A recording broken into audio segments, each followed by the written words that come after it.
नमस्कार दोस्तों, एक बार आपका फिर से स्वागत है आपके इस ऑनलाइन यूट्यूब चैनल पर। और आज जैसे मैं आपको ये दिख रहा है टॉपिक भारतीय संविधान के स्रोत। इससे पहले जो टॉपिक मैंने करवाया था वो भारतीय संविधान की समितियां मैं आपको कंप्लीट करवा चुका था। ठीक है, कंटिन्यू अपनी क्लास चल रही है तो मैं कंटिन्यू क्लासें लेके आपके लिए आ रहा हूँ रेगुलर।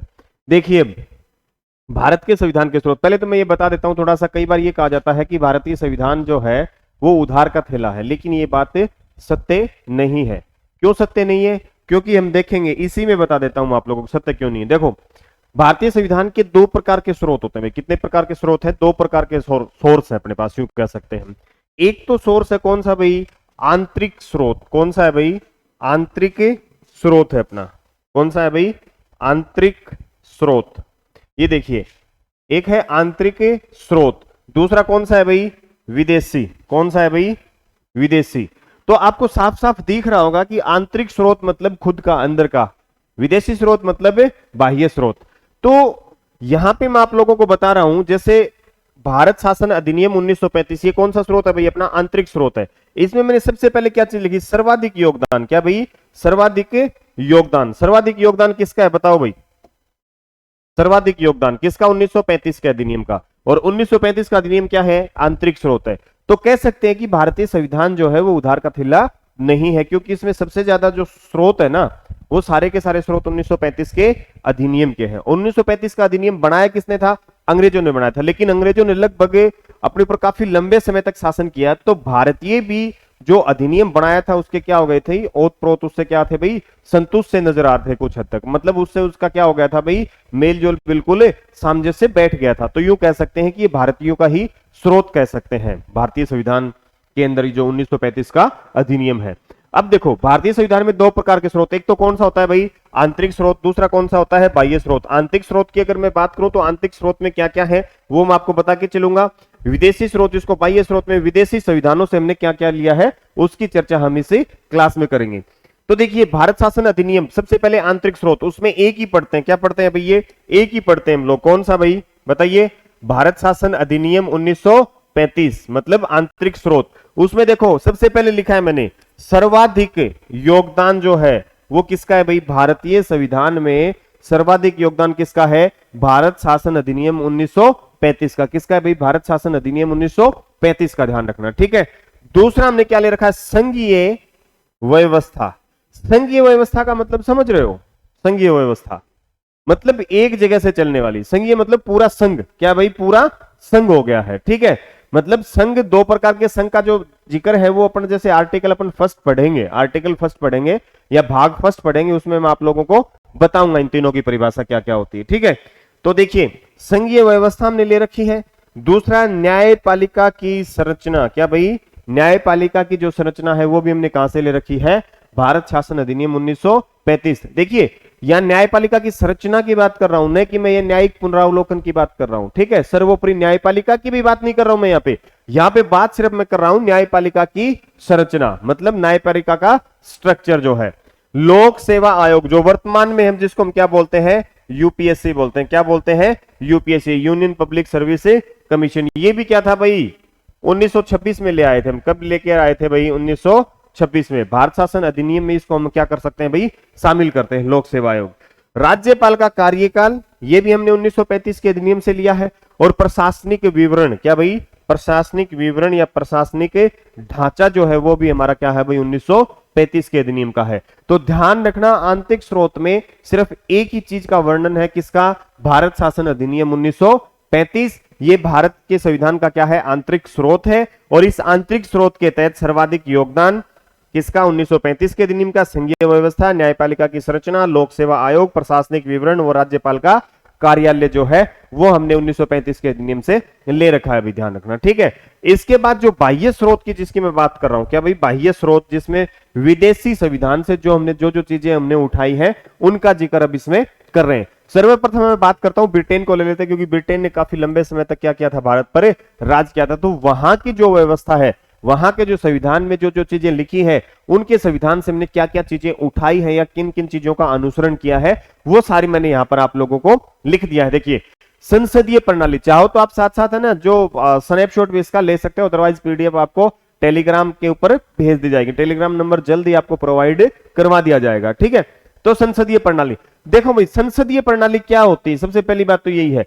मैं यहाँ पे बड़े नहीं बताऊंगा आपको डिस्क्रिप्शन में, लेकिन जब ये चीजें आएंगी तो मैं आपको बिल्कुल एकदम से अच्छे से समझा के बताऊंगा। संसदीय प्रणाली यूं समझो कि देखो मुखिया क्या होता है, मुखिया।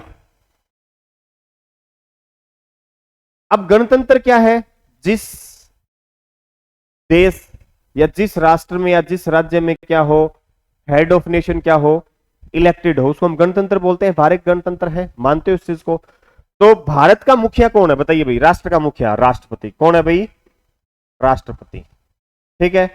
दूसरा बार आप लोगों से पूछ ले कि कार्यपालिका का प्रमुख कौन है, तो उसमें कौन आएगा भाई, प्रधानमंत्री। मतलब वास्तविक मुखिया कौन है, मतलब शक्तियां सबसे ज्यादा किसके पास होती हैं, वास्तविक रूप से शक्तियों का इस्तेमाल प्रधानमंत्री करता है।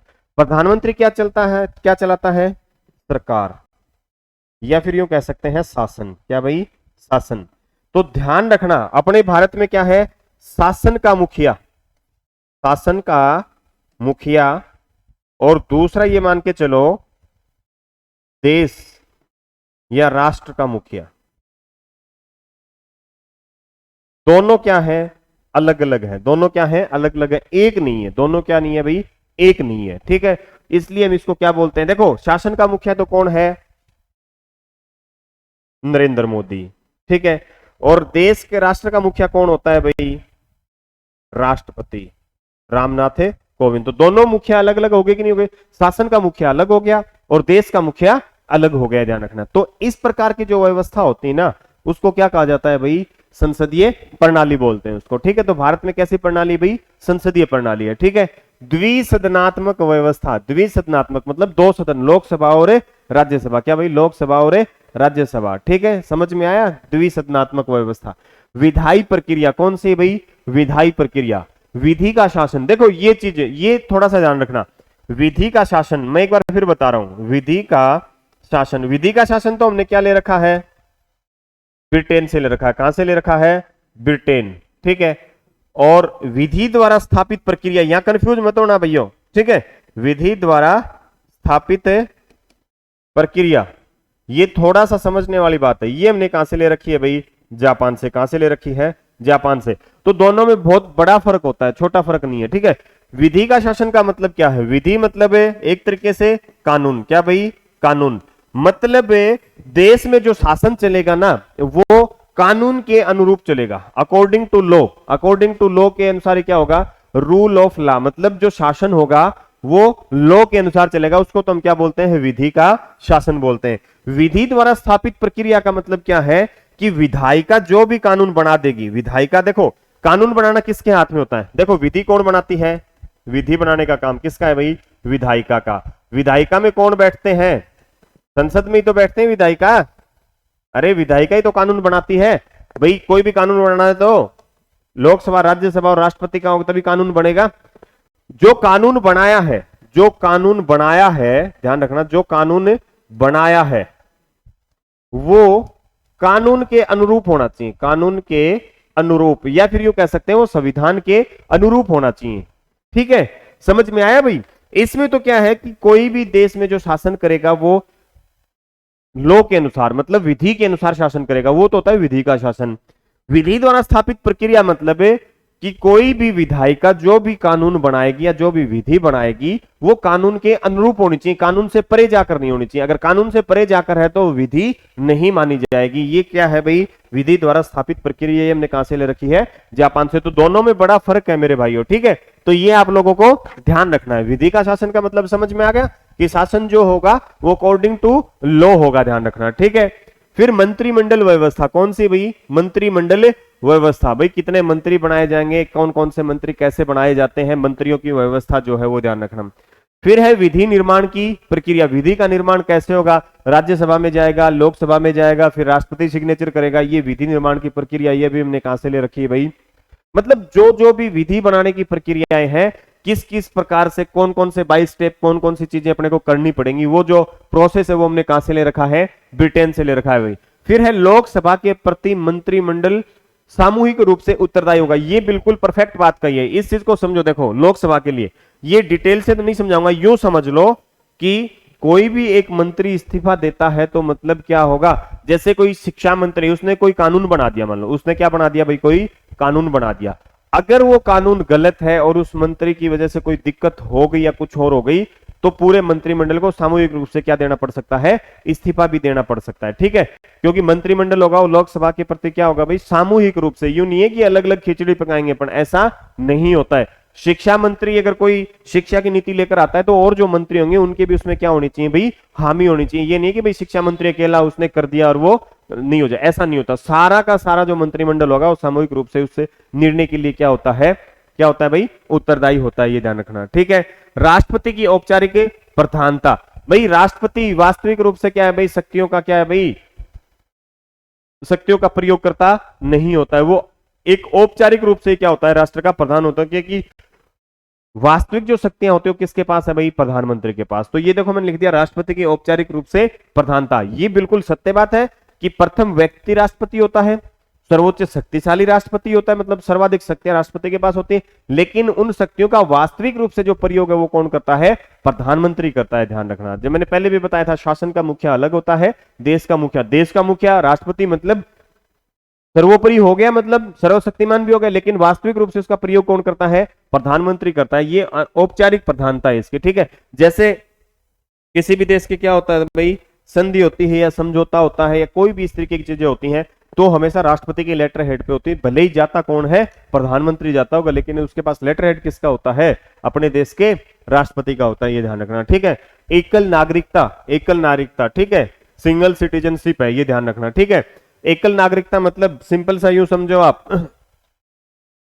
जैसे भारत राज्यों का संघ है तो राज्य अलग है, संघ अलग है एक तरीके से। मतलब यूं कह सकते हैं कि दो प्रकार के संघ होते हैं। एक तो राज्य थोड़ी थोड़ी शक्तियां देकर एक संघ का मतलब निर्माण करते हैं, एक संघ होता है जो थोड़ी थोड़ी शक्तियां देकर राज्यों का निर्माण करता है। तो दोनों ही केस में क्या होता है, संघ राज्यों का समूह होता है एक तरीके से। ठीक है, तो लेकिन इसमें क्या है, एकल नागरिकता। जैसे अमेरिका में क्या है, अमेरिका में दोहरी नागरिकता होती है। एक तो आपके पास अमेरिका की होनी चाहिए, उसके अलावा उसके जो स्टेट्स होते हैं ना, उनकी क्या होनी चाहिए, आपके पास नागरिकता होनी चाहिए। लेकिन ब्रिटेन में ऐसा नहीं है, ब्रिटेन में सिर्फ और सिर्फ क्या है, एकल नागरिकता। मैं कहां का हूं भाई, मैं ब्रिटेन का हूं। ठीक है, आपको स्टेट बनाने की जरूरत नहीं है। जैसे भारत में भी क्या है, एकल नागरिकता है, तो ये व्यवस्था हमने ब्रिटेन से ले रखी है। कोई भी बाहर जाके मतलब बाहर जाएगा और कुछ कहता हूं किस नाम से, क्योंकि नेशनलिटी सिर्फ और सिर्फ हमारी उसमें क्या लिखी होती है, एक ही लिखी होती है, इंडियन। क्या होती है, इंडियन। किसी में मराठी, हिंदी या इस तरीके की ऐसा कुछ है प्रोसेस नहीं। हमारे कोई भी फॉर्म भरते हैं तो उसमें क्या होता है, नेशनलिटी मतलब इंडियन लिखा जाता है। ठीक है, तो ध्यान रखना, एक नागरिकता है भारतीय। ठीक है, सर्वाधिक मत के आधार पर चुनाव में जीत का निर्धारण। जो भी जीत का निर्धारण होता है वो सर्वाधिक मत के आधार पर होता है। ये प्रक्रिया में हमने कहां से अपनाई है भाई, ब्रिटेन से अपनाई, ध्यान रखना। ठीक है, फिर देखिए आगे, संयुक्त राज्य अमेरिका। संयुक्त राज्य अमेरिका, एक मिनट थोड़ा सा ये ध्यान रख लेना, विधि का शासन और विधि के स्थापित प्रक्रिया का आप लोगों को स्पेशली ध्यान रखना है, ध्यान रखना। ठीक है, फिर देखिए संयुक्त राज्य अमेरिका, तो एक क्वेश्चन तो यही बन जाता है आप लोगों का, एक क्वेश्चन तो यही बन गया। ठीक है, 1789 अमेरिका का संविधान कब लागू हुआ भाई, 1789 में लागू हुआ, ध्यान रखना। ठीक है, और ये प्रथम लिखित संविधान भी था। क्या था भाई, प्रथम लिखित संविधान, ये ध्यान रखना। प्रथम लिखित संविधान किसका था, अमेरिका था। और सबसे पहले मौलिक अधिकार लिखित रूप से देने वाला भी कौन था भाई, अमेरिका ही था। ठीक है, ये ध्यान रखना। तो इससे हमने क्या क्या ले रखी, देखो सबसे पहली चीज तो प्रस्तावना का विचार। क्या भाई, प्रस्तावना का विचार, नोट प्रस्तावना। प्रस्तावना की भाषा नहीं ले रखी हमने यहाँ पे, सिर्फ प्रस्तावना का विचार की प्रस्तावना होनी चाहिए। क्या भाई, प्रस्तावना होनी चाहिए जिसमें संविधान का अपने को संक्षिप्त रूप नजर आ जाए। ऐसा क्या होना चाहिए, अपने पास एक विचार होना चाहिए। तो प्रस्तावना का विचार कहां से आया, हमें अमेरिका से आया। मौलिक अधिकार, क्या भाई, मौलिक अधिकार। ठीक है, मौलिक अधिकार मतलब बताओ भाई, फंडामेंटल राइट्स अपने। क्या भाई, फंडामेंटल राइट्स, मौलिक अधिकार। कौन से भाग में, भारत के संविधान के भाग 3 में, इसलिए भाग 3 को क्या बोलते हैं, मैग्ना कार्टा भी बोलते हैं। तो मौलिक अधिकार सर्वप्रथम किसने लागू किए भाई, सर्वप्रथम, तो सर्वप्रथम है अमेरिका। किसने भाई, अमेरिका, ध्यान रखना, मौलिक अधिकार सर्वप्रथम है अमेरिका। न्यायपालिका की स्वतंत्रता, ठीक है, मतलब फ्रीडम ऑफ जुडिशरी, मतलब जुडिशरी की फ्रीडम, स्वतंत्रता, वो किसी के दबाव में आकर काम नहीं करेगी। न्यायिक पुनरावलोकन, मैंने पहले बताया, देखो न्यायिक न्यायपालिका की जो प्रक्रिया थी वो हमने कहां से ले रखी थी, 1935 के, ठीक है, 1935 का जो अधिनियम था। लेकिन न्यायपालिका की स्वतंत्रता और न्याय पुनरावलोकन की जो व्यवस्था है वो हमने कहां से ले रखी है, अमेरिका से। नेक्स्ट देखो, उपराष्ट्रपति का प्रावधान, उपराष्ट्रपति जो पद है, तो उपराष्ट्रपति का प्रावधान भी हमने कहां से ले रखा है, अमेरिका से। राष्ट्रपति पर महाभियोग, देखो जब भी राष्ट्रपति अगर कानून से बाहर जाकर अपने कोई काम करता है तो उसको हम क्या कर सकते हैं, पद से हटा सकते हैं, ठीक है, क्योंकि भारतीय संविधान में यूं कह सकते हैं सर्वोपरि जो है वो किसको माना गया है, भारत की जनता को माना गया है। बता देता हूं, क्योंकि जहां प्रस्तावना की भी जो शुरुआत होती है तो we are the people of Indian, या जो भी है, हम भारत के लोग से क्या होती है, शुरुआत होती है। सर्वोपरि किसको, भारत की जनता को, इससे ज्यादा सर्वोपरि भारत के संविधान में किसी को नहीं माना गया, ये ध्यान रखना, ठीक है।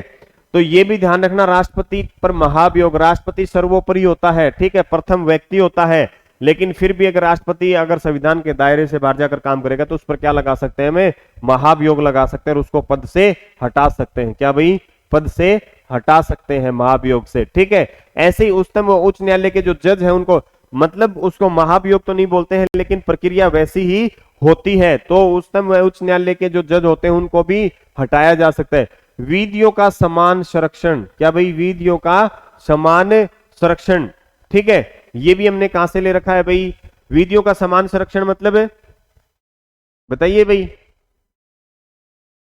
देखो दो शब्द होते हैं यहां पर भी, समझो, विधि का समान संरक्षण, विधि का समान संरक्षण, या यूं कह सकते हैं विधि के समक्ष समानता, ठीक है, और यह विधियों का समान संरक्षण, ठीक है। तो विधि का संरक्षण या विधियों के समान समक्ष समानता का मतलब क्या होता है कि सारे के सारे जो लोग होंगे ना वो क्या होंगे भाई, बताइए, कानून के नजर में सब क्या होंगे, बराबर होंगे। क्या होंगे भाई, बराबर होंगे, ठीक है। और विधियों का समान संरक्षण, लोक जनहित याचिका, क्या भाई, लोक जनहित याचिका भी हमने कहां से ले रखी है, अमेरिका से। वित्तीय आपातकाल, क्या भाई, वित्तीय आपात की व्यवस्था जो हमने कहां से ले रखी है, अमेरिका से ले रखी है, ये ध्यान रखना, ठीक है। यहां पर मैं आपातकाल की बात नहीं कर रहा हूं, सिर्फ और सिर्फ वित्तीय आपातकाल की बात कर रहा हूं, ठीक है। जो राष्ट्रीय आपातकाल है, जो आपातकाल की व्यवस्था है, वो हमने कहां से ले रखी है, जर्मनी से। कहां से ले रखी है, जर्मनी का जो विमर संविधान है उससे, ठीक है, ये ध्यान रखना। अब देखिए आयरलैंड, आयरलैंड का संविधान कब लागू हुआ भाई, 1937। कब लागू हुआ भाई, 1937। आयरलैंड, या फिर इसको आयरिश संविधान भी आपको लिखा हुआ मिल सकता है। इससे हमने क्या ले रखे, राज्य के नीति निर्देशक सिद्धांत। क्या भाई, राज्य के नीति निर्देशक सिद्धांत। राज्य के नीति निर्देशक सिद्धांत किस पर लागू होते हैं, राज्यों पर लागू होते हैं। मौलिक अधिकार आम आदमी के लिए होते हैं लेकिन राज्य के नीति निर्देशक सिद्धांत राज्यों पर लागू होते हैं, ठीक है, ये ध्यान रखना। राज्यसभा के सदस्यों का मनोनयन, क्या भाई, राज्यसभा के सदस्यों का मनोनयन की जो व्यवस्था है वो भी हमने कहां से ले रखी है, आयरलैंड या आयरिश संविधान से। राष्ट्रपति की निर्वाचन की प्रणाली, राष्ट्रपति को किस प्रकार से निर्वाचित किया जाएगा, यहां बात ध्यान रखना, न तो राष्ट्रपति के पद की बात है ना राष्ट्रपति के औपचारिक प्रधानता की बात है। यहाँ क्या है भाई, राष्ट्रपति का निर्वाचन किस प्रकार से होगा, वो कैसी प्रणाली होगी, वो हमने कहां से ले रखी है, आयरलैंड के संविधान से। निर्वाचक मंडल नहीं होता है क्या, बताइए, निर्वाचक मंडल होता है कि नहीं होता, उसमें 50 अनुमोदक होते हैं, 50 अनुसमर्थक होते हैं। उपराष्ट्रपति वाले में 20 अनुमोदक और 20 अनुसमर्थक होते हैं। तो निर्वाचन जो प्रणाली है, निर्वाचन प्रणाली बताइए कौन सी, एकल संक्रमणीय अनुपातिक मत प्रणाली, अनुपातिक मत प्रणाली, ये प्रोसेस हमने कहां से ले रखी है भाई, ये ध्यान रखना। क्या भाई, राष्ट्रपति की निर्वाचन प्रणाली कहां से ली है, आयरलैंड के संविधान से ली है, ध्यान रखना, ठीक है। नेक्स्ट, कनाडा से हमने क्या क्या ले रखा है भाई, क्या भाई, कनाडा से हमने क्या क्या ले रखा है, मजबूत संघ सरकार वाली संघीय व्यवस्था। यहां सुनना, देखो, संघ मतलब संघीय व्यवस्था, मैंने स्टार्टिंग में आपको बताया था 1935 के संविधान में संघीय व्यवस्था का जिक्र है, लेकिन यहां पर देखो मजबूत संघ सरकार वाली संघीय व्यवस्था, यूं कह सकते हैं सशक्त केंद्र। इसमें संघीय व्यवस्था के साथ साथ हम क्या बोल सकते हैं, सशक्त केंद्र। मतलब केंद्र क्या होगा, शक्तिशाली होगा। संघ देखो यहां समझो, अमेरिका ये है, ठीक है, ये क्या है अमेरिका, इसमें छोटे छोटे क्या है भाई, स्टेट है, क्या है भाई, स्टेट है। इन स्टेट ने थोड़ी थोड़ी शक्ति देकर क्या बनाया भाई, एक पूरा संघ बनाया। इन राज्यों ने छोटी छोटी क्या है भाई, थोड़ी थोड़ी शक्तियां देकर क्या बनाया, कि संघ बनाया। उसको भी हम क्या बोल सकते हैं, फेडरल या फेडरेशन, ठीक है, फेडरल। ये फेडरल एक भारत है, ये इसमें भी क्या है भाई, छोटे छोटे राज्य हैं, लेकिन यहां राज्य किसने बनाए हैं भाई, केंद्र ने। ये है भारत। भारत ने क्या है भाई, थोड़ी थोड़ी शक्तियां देकर छोटे छोटे क्या बना दिए भाई, राज्य बना दिए। अब देखो इसमें ताकतवर कौन है, राज्य है। इसमें ताकतवर कौन है, केंद्र है, ठीक है। तो भारत ये भी क्या है, संघीय व्यवस्था है, और ये भी कौन सी है, संघीय व्यवस्था है। तो ये जो संघीय व्यवस्था है ना, ये कनाडाई मॉडल, यूं कह सकते हैं भारत ने जो संघीय व्यवस्था अपना रखी है वो कनाडाई मॉडल वाली अपना रखी है, अमेरिका वाले मॉडल की नहीं अपना रखी, ये ध्यान रखना, ठीक है। फिर इसके बाद देखो अवशिष्ट शक्तियां, क्या भाई, अवशिष्ट शक्तियां। देखिए हमने क्या किया था, शक्तियों का बंटवारा किया था भाई, हमने क्या किया था, शक्तियों का बंटवारा। शक्तियों का बंटवारा कैसे किया था, विषयों को बांटा था, संघ सूची, राज्य सूची, समवर्ती सूची के अंदर, ये ध्यान रखना। तो हमने क्या किया था, संघ सूची में विषय कर दिए, फिर राज्य सूची के विषय कर दिए, मतलब केंद्र के विषय बांट दिए, राज्य के बांट दिए, दोनों जिस पर कानून बनाएंगे वो विषय भी बांट दिए। इसके अलावा भी कुछ विषय रह गए थे, उनमें हमने उनको किस में डाल दिया था, अवशिष्ट शक्तियां, अवशिष्ट विषय सूची। उसमें जो विषय थे वो अवशिष्ट जो विषय है या अवशिष्ट जो सूची है उसके जो विषय है उनके ऊपर कानून बनाने की जो शक्ति किसको रहेगी, केंद्र को रहेगी, ये ध्यान रखना। केंद्र द्वारा राज्यों में राज्यपाल की नियुक्ति, ठीक है, ये भी आपको पता है कि राज्यपाल राष्ट्रपति के प्रसाद पर्यंत कार्य करता है, ठीक है। और राष्ट्रपति किसका प्रधान होता है, देश का प्रधान होता है। तो ये ध्यान रखना, केंद्र द्वारा राज्यों में राज्यपाल की नियुक्ति। नेक्स्ट देखो ऑस्ट्रेलिया। ऑस्ट्रेलिया का संविधान कब लागू हुआ, 1901। ऑस्ट्रेलिया का संविधान कब लागू हुआ भाई, 1901। ऑस्ट्रेलिया से हमने क्या ले रखी है, समवर्ती सूची। क्या ले रखी है भाई हमने ऑस्ट्रेलिया से, समवर्ती सूची। समवर्ती सूची कौन सी होती है, जिसमें देखो 3 सूचियां होती हैं, पहले बता चुका हूं मैं आप लोगों को, संघ सूची, राज्य सूची और समवर्ती सूची, और बाद में जो रह गई एक अवशिष्ट विषय सूची। इसमें केंद्र कानून बनाएगी, जो विषय है 97 है, ठीक है, या 100 है। राज्य जो है उस पर कानून कौन बनाएगी, राज्य सूची में राज्य। समवर्ती पर केंद्र और राज्य दोनों बनाएंगे, और जो बच गए वो अवशिष्ट शक्तियां हो जाती हैं, अवशिष्ट विषय सूची। अवशिष्ट किसको दे देगी ताकत है, केंद्र को। समवर्ती सूची हमने कहां से ले रही है, ऑस्ट्रेलिया से, ध्यान रखना। व्यापार एवं वाणिज्य की स्वतंत्रता, ये भी हमने कहां से ले रखी है, ऑस्ट्रेलिया से। संसद की संयुक्त बैठक, अरे संयुक्त अधिवेशन नहीं बुलाते क्या, अनुच्छेद 108 में क्या बुलाया जाता है, संयुक्त अधिवेशन। क्वेश्चन आता है संयुक्त अधिवेशन कौन आहूत करता है, तो कौन बुलाता है भाई, राष्ट्रपति। लेकिन उसकी अध्यक्षता कौन करेगा, लोकसभा अध्यक्ष करेगा, इसका हमेशा ध्यान रखना आपको। तो संसद की संयुक्त बैठक जो है वो हमने कहां से ले रखी है, ऑस्ट्रेलिया से। प्रस्तावना की भाषा, ये ध्यान रखना, प्रस्तावना का जो विचार है वो हमने कहां से लिया था, अमेरिका से। और ये प्रस्तावना की जो भाषा है, जो लैंग्वेज है, वो हमने कहां से ले रखी है, ऑस्ट्रेलिया से। केंद्र व राज्य संबंध, केंद्र व राज्यों के बीच जो संबंध है वो हमने कहां से लिया है, ऑस्ट्रेलिया से। शक्तियों का विभाजन, क्या भाई, शक्तियों का विभाजन, जो मैंने बताया था ना, शक्तियां बांटी हैं, केंद्र को अलग, राज्य को अलग, दोनों को मिक्सर, तो वो भी हमने कहां से लिया है, ऑस्ट्रेलिया से लिया है, ध्यान रखना। फ्रांस, फ्रांस का संविधान कब लागू हुआ भाई, 1946। अच्छा क्वेश्चन है, फ्रांस का संविधान 1946, ध्यान रखना, ठीक है। अब ये देखो, स्वतंत्रता की भावना, समता की भावना, बंधुत्व और गणतंत्र, भारतीय संविधान में इन चीजों का क्या है, जिक्र है। तो इन चीजों की जो यूं कह सकते हैं, ये जो भावनाएं हैं या ये जो पॉइंट्स हैं, ये हमने कहां से लिए हैं भारतीय संविधान में। इनकी जो प्रधानता हमने जहां जहां डाली है वो सारी की सारी हमने कहां से ली है भाई, फ्रांस से ली। कहां से ली भाई, फ्रांस से, ठीक है।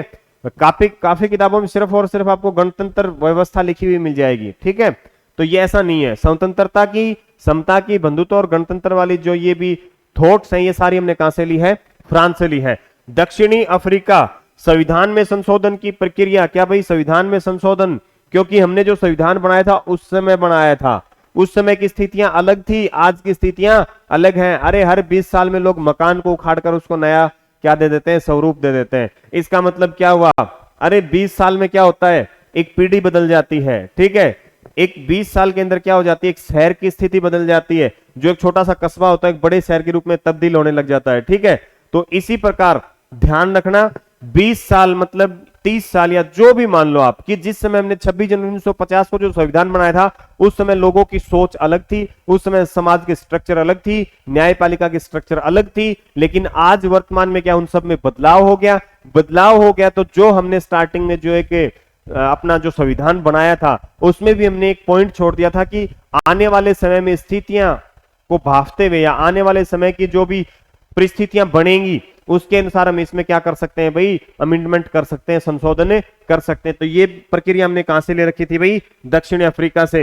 राज्यसभा में सदस्यों का निर्वाचन, क्या भाई राज्यसभा में सदस्यों का निर्वाचन, देखो निर्वाचन यहां अलग है, वहां मनोनयन था। ध्यान रखना, राज्यसभा में निर्वाचन, निर्वाचन मतलब निर्वाचितों के, मनोनीत मतलब मनोनयन हो गए, ठीक है। तो दोनों अलग अलग है। राज्यसभा में सदस्यों का निर्वाचन हमने यहां से लिया है। फिर देखो जापान, जापान से हमने क्या ले रखा है भाई, मैंने बताया था विधि द्वारा स्थापित प्रक्रिया, मतलब कोई भी कानून बनेगा ना तो भैया वो किसके अनुसार बनेगा, बताइए, भारतीय संविधान के दायरे के अंदर रहकर बनेगा। ये नहीं है कि आपकी सरकार आ गई, आप मुखिया बन गए, आपने मन चाहा वो कानून बना दिया, ऐसा नहीं होगा। जो भी कानून होगा वो किसके, संविधान के दायरे में रहकर बनाया जाएगा। संविधान के दायरे से अगर वो बाहर चला गया तो उसको मान्यता नहीं दी जाएगी, ये ध्यान रखना। ये क्या है, विधि द्वारा स्थापित प्रक्रिया, ठीक है। जापान के बाद देखिए और कौन से देश से हमने क्या ले रखा है, रूस। रूस से हमने क्या ले रखा है भाई, मौलिक कर्तव्य, प्रस्तावना में न्याय की विचारधारा। देखो जहां बात आती है पीछे वाले में, देखो ये देखो यहां बताया था मैंने, स्वतंत्रता, समता, बंधुत्व और गणतंत्र, ये तो हमने ली है फ्रांस से। लेकिन प्रस्तावना में जो न्याय की बात कही गई है, ठीक है, वो न्याय की बात कही गई है, तो वो प्रस्ताव ने न्याय की विचारधारा हमने कहां से ली है, रूस से ली है। मौलिक कर्तव्य, ये ध्यान रखना, ये मूल संविधान में नहीं थे। क्या भाई, मूल संविधान में नहीं थे, मूल संविधान में नहीं थे, ध्यान रखना। क्या भाई, मौलिक कर्तव्य मूल संविधान में नहीं थे, ये बाद में जोड़े गए हैं आर्टिकल 51 क में। आर्टिकल 51 क में कब जोड़े गए, ये 1976 में जोड़े गए। कौन सा संविधान संशोधन है, 42 में संविधान संशोधन, ध्यान रखना। और ये भी ध्यान रखना आप 1976 में जोड़े गए, किसकी सिफारिश पर, सरदार सवर्ण सिंह कमेटी की सिफारिश पर, सरदार सवर्ण सिंह कमेटी की सिफारिश पर क्या जोड़े गए थे हमने, मौलिक कर्तव्य जोड़े गए थे, ठीक है। कई बार क्वेश्चन आता है भारत के मूल संविधान में नहीं थे, और या उसमें ऑप्शन आ जाएगा मौलिक कर्तव्य, राज्य के नीति निर्देशक सिद्धांत, नागरिकता, और एक चीज और मौलिक कर्तव्य डाल देंगे, ठीक है। जैसे 4 ऑप्शन दे देंगे, उसमें एक मौलिक कर्तव्य दे देंगे। तो हमें आमतौर पर ये चीज अपने दिमाग में नहीं रहती है, मौलिक कर्तव्य मूल संविधान में नहीं थे। ये 51 क के तहत 42 में संविधान संशोधन, 1976 में सरदार सवर्ण सिंह की सिफारिश पर इनको जोड़ा गया था। ये हमने कहां से ले रखे हैं भाई, रूस से ले रखे हैं। ये ध्यान रखना, स्टार्टिंग में कितने थे, 10 मौलिक अधिकार थे। स्टार्टिंग में, प्रारंभ में हमने कितने जोड़े थे, मौलिक अधिकार कितने, 10। लेकिन जैसे ही 2002 आया तो हम एक संविधान संशोधन और लेकर आए, कौन सा, 86वां संविधान संशोधन, और उसके तहत 11वां मौलिक कर्तव्य जोड़ा गया था, शिक्षा से संबंधित। 6 से 14 वर्ष के आयु के बच्चों को क्या भी अनिवार्य रूप से शिक्षा के लिए बाध्य किया गया था, अभिभावकों को भी, ये ध्यान रखना। तो अब वर्तमान में कितने हो गए, 11 मौलिक कर्तव्य हो गए हैं, ठीक है। फिर देखिए जर्मनी, जर्मनी 1933 में संविधान लागू हुआ, और जर्मनी के संविधान को विमर संविधान, कई जगह वाइजर भी लिखा हुआ, कई जगह क्या है भाई, वाइजर संविधान भी लिखा हुआ है, कई जगह विमर संविधान, ध्यान रखना। आपातकाल में मौलिक अधिकारों का जो निलंबन है वो कर दिया जाएगा। ये हमने कहां से लिए भाई, जर्मनी से, यूं कह सकते हैं आपातकालीन प्रावधान। तो ये आपके क्या थे भाई, जो अपना संविधान है उसमें जो संविधान के सोर्स, जो संविधान हमने बनाया है उसमें जो मूलभूत चीजें हैं वो कौन सी हमने बाहर से ली हैं, कौन सी हमारी खुद की हैं। मतलब कुछ चीजें हमने बाहर के संविधानों से भी उठाई हैं जो अच्छी अच्छी चीजें थी, कुछ चीजें जो हमारे पास पहले से मौजूद थी उनको सबको मिलाकर क्या किया गया, एक अच्छा सा प्यारा सा स्वरूप दिया जिसको हमने नाम दिया भारत का संविधान। तो ध्यान रखना है भारत के संविधान के क्या थे भाई, स्रोत थे। ठीक है, ये सारे आपके कंप्लीट हो गए हैं। अब जैसे ही मैं एक टॉपिक इसमें आपका प्रस्तावना का रह गया, क्या रहेगा, प्रीएम्बल्स मैं करवा देता हूं। प्रीएम्बल्स के बाद आपके क्या हो जाएंगे, भाग स्टार्ट करेंगे, भाग 1 से लेकर भाग 22 तक, उसमें सारे आपके साथ साथ आर्टिकल भी क्लियर होते चले जाएंगे, ध्यान रखना। ठीक है, तो ये आपको ध्यान रखना है। एक भाई चैनल जो है उसको थोड़ा सा आप लोग सपोर्ट करो भाई, सब्सक्राइब करो और कुछ शेयर भी किया करो, ताकि थोड़ा सा अपने को मोटिवेशन मिलता रहे और ऐसी क्लासें मैं आपके लिए बार बार लेकर आता रहूं। क्योंकि आप लोगों का जो रेस्पॉन्स है वो हमें या किसी भी टीचर में क्या है भाई, ये ऊर्जा को क्या कर देता है भाई, संचरित कर देता है, ये ध्यान रखना। तो आप इसको क्या कहिए भाई, ज्यादा से ज्यादा सब्सक्राइब कीजिए। और अभी मैं आप लोगों को बता देता हूं, जल्द ही सतनाली के अंदर लोकेशन में आपको बता दूं कि बस स्टैंड के बिल्कुल नजदीक जो बिग बास्केट जो है उसके जस्ट सामने, मतलब राइट की तरफ दृष्टि हरियाणा के नाम से आपके क्या है भाई, ऑफलाइन क्लासेज स्टार्ट हो रही हैं। जल्द ही आपके 2 या 3 दिन में क्लासेज स्टार्ट हो जाएंगी। ठीक है भाई, धन्यवाद।